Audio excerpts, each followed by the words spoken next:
সবুজ প্ৰাণত গধুৰ পাপত অজান মন্দৰ বন্দিত কালবাৰী ফালে নৈ যেন বৈ গৈছে যিচু হ'ল য'ত ক্ৰুচবিদ্ধ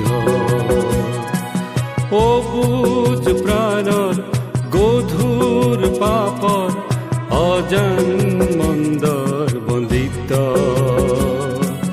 কালবাৰী ফালে নৈ যেন বৈ গৈছে যিচু হ'ল য'ত ক্ৰুচবিদ্ধ।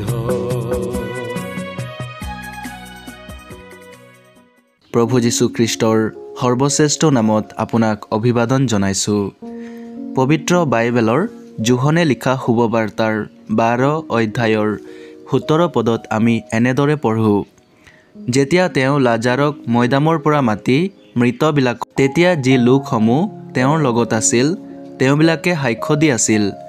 যেতিয়া প্ৰভু যীশু খ্ৰীষ্টই মৃত লাজাৰক জীৱিত কৰিছিল তেতিয়া তাত কিছুমান যিহুদী লোক উপস্থিত আছিল আৰু সিহঁতে প্ৰভু যীশু খ্ৰীষ্টৰ দ্বাৰা কৰা কাৰ্যক নিজ চকুৰে দেখিছিল। জেৰুচালেমত যেতিয়া তেওঁ প্ৰৱেশ কৰি আছিল সেই সময়ত যিহুদীবিলাকে তেওঁৰ বিষয়ে সাক্ষ্য দিছিল যে এইজনেই সেই খ্ৰীষ্ট যাৰ বিষয়ে ভৱিষ্যতবাণী কোৱা হৈছিল।